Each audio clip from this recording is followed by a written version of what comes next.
Hello, human. There's a phrase that gets repeated a lot in the kefir world. Water kills kefir grains. And even though it sounds convincing, it's not correct.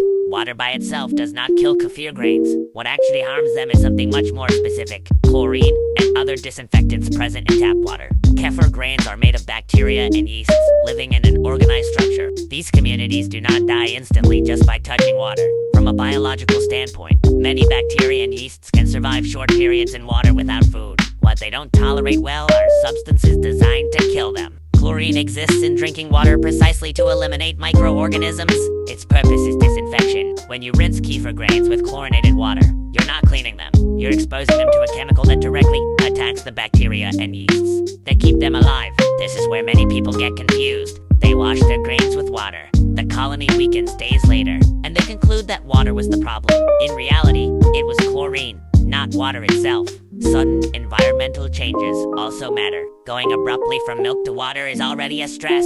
If that water contains chlorine, the impact is much stronger. It may not kill the grains immediately, but it can disrupt the internal balance of the colony. That's why washing kefir grains with tap water is not recommended. Not because water is poisonous, but because drinking water is designed not to allow microbial life. To understand why kefir grains can still survive certain mistakes, we need to talk about something fundamental next: the biofilm.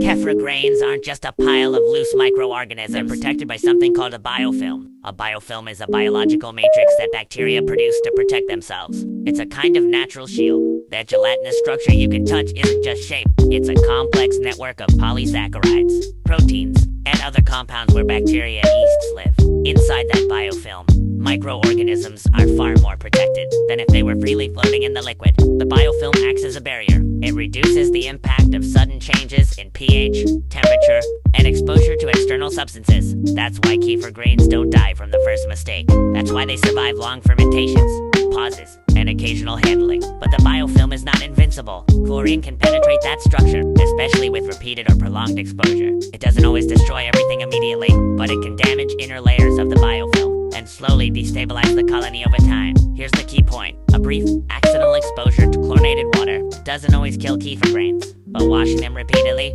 soaking them, or making it a routine can seriously weaken them. That's why some people say, "I washed them and nothing happened." That can be true in the short term. The biofilm partially protected them, but that doesn't mean it's a good practice. The biofilm is designed to protect the colony under normal conditions, not to withstand constant attacks from disinfectants.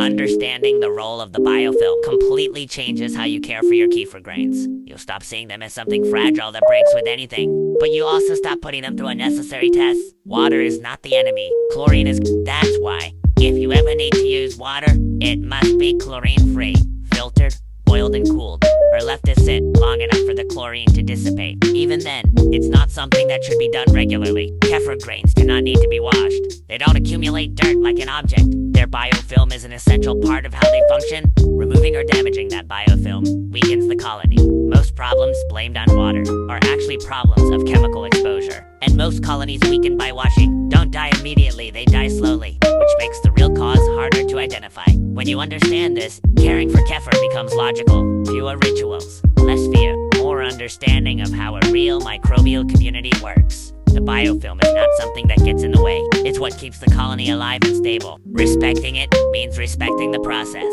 Follow me. I am Kefir Fermentin.